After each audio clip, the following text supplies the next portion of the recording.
Hello, Aqua, and welcome to the week from October 1st to 7th. This is going to be a great week for you. Very powerful week, I should say. I should say that's a very powerful week.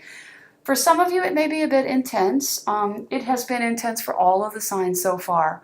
But the outcome of your reading looks pretty good. So I think whatever you're dealing with, you'll be able to get through it this week.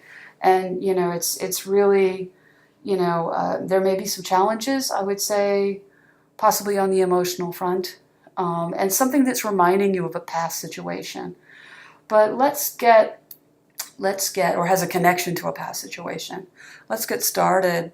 I don't know if you can see this. I'm just trying to see if you can see this card.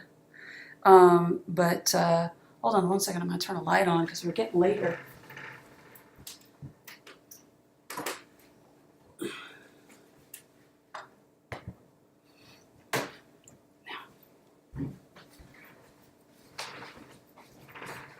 Okay, I think that's better.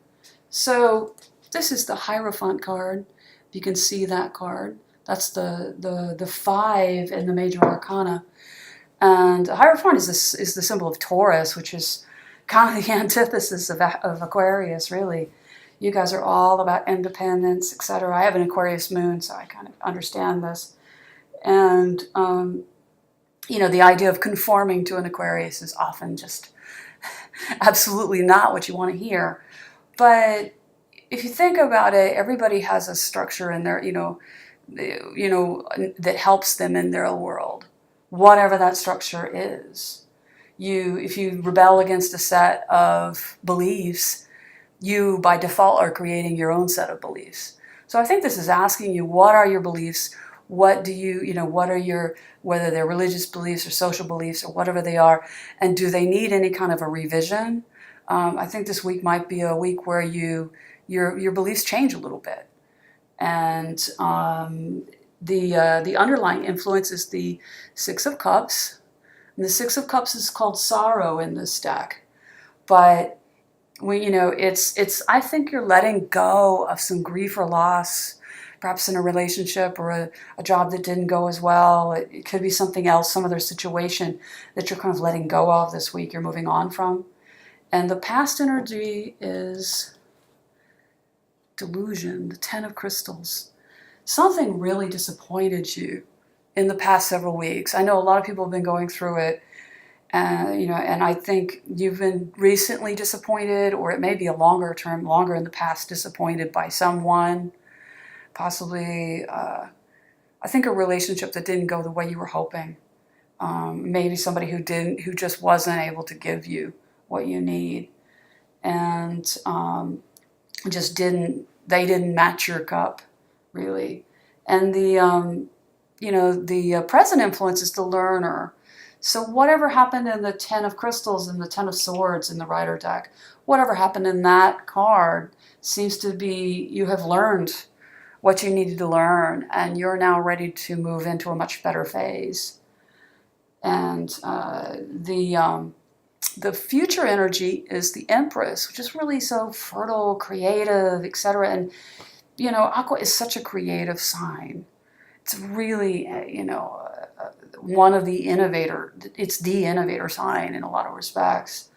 And the advice this week is the Ace of Crystals, which is the Ace of Swords in the Rider-Waite deck. The Ace of Crystals, stand in your truth, know your truth, because you know inside you what you believe to be true, and if you want someone else to give you the truth, you've got to know what you believe in, what you think is your truth, so that you can get truth from somebody else. It may require doing that this week. So I'm going to pull a couple cards on the sorrow. Let's see what we got. Oh, okay. So the first card behind the sorrow is reward. You may be disappointed. Maybe you thought something was going to pan out better than it did. A better relationship, a better job, some money situation that didn't pan out the way you wanted it to. And what the advice is to not give up. It might be that you need to give up whatever that relationship is or that job is, but there's something else out there coming in for you And I think if you need to do your part, kind of seek it out, but it's on its way. Meet it halfway. Don't just be passive and wait for it to show up, because I think that I don't believe that energy really is going to work that well this week. And on the delusion side of things, what's behind the delusion? I'm seeing change. So you're letting go of the delusion. You're changing. You're moving into this phase of learning, and where this is going is reward.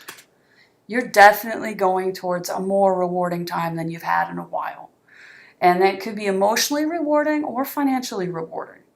So it could be that for some of you, you're getting into a more rewarding relationship where you're more matched on a regular basis, and what it's basically saying is, if you get this week, if you're faced with a choice this week, follow your intuition.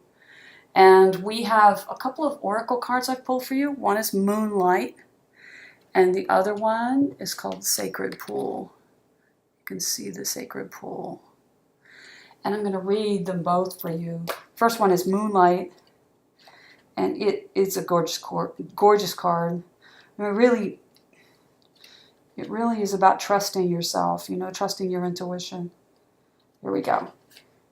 Your intuition allows you to see beyond the mundane, logical, and analytical. Follow it. Moonlight beckons. Come and trust your intuition to lead you into places that may not seem logical. Your hunches will be right on target. Resist second-guessing yourself, for your alternative perception is especially sharp right now. You can see beyond the surface of things and truly read between the lines. This is a good time to use oracle cards or other systems of divination to gain information. Remember that the language of intuition is a symbolic one. It comes with subtly through a hunch, a tingling, a clear sound, or an animal or object crossing your path. Spirit is sending you messages to help you now. Success is yours if you follow the signs. So I definitely think, following your intuition this week, trust, what the truth is of a matter. If you get, if something seems a little confusing, go with your gut, as they say. Really go with your gut this week. Meditate, ground yourself, and look towards your intuition, because it's going to guide you. And the last one we have is number 47, is the Sacred Pool. And I'll just pull this one. This one is, here we go. The world is a reflection of your thoughts, feelings, and beliefs. Embody the love you wish to see in the world. When you look into the mirror, do you like what you see? The Sacred Pool card asks that you focus on self-love and self-esteem. We are all works in progress, so a detached self-examination made with rigorous honesty is called for now. Reflect by the Sacred Pool and be at peace with yourself. Can you see how far you've come and how magical your life is? Do you notice the spark of the divine shining through your eyes? When you're conscious that you're the embodiment of spirit, it becomes easier to respect yourself and act in good conscience. Then you'll reap the greatest rewards.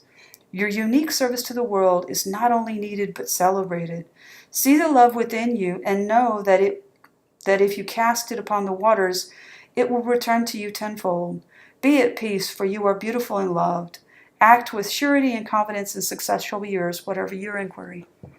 So I really believe that you've got cards here that indicate that if you believe in yourself, you trust your intuition, and you move forward this week with confidence, knowing your truth, you'll be able to deal with whatever shows up this week. And it looks like you're going towards, this is the victory card. So it looks like you're going towards you're going to have a really nice week. Now, these energies may take a week or two to play out, because timings in tarot is a little sketchy sometimes. But I think that hopefully this reading resonated for you. As I always say, these are really, really general readings, so they may not resonate for everyone. Take what you like and, leave the rest.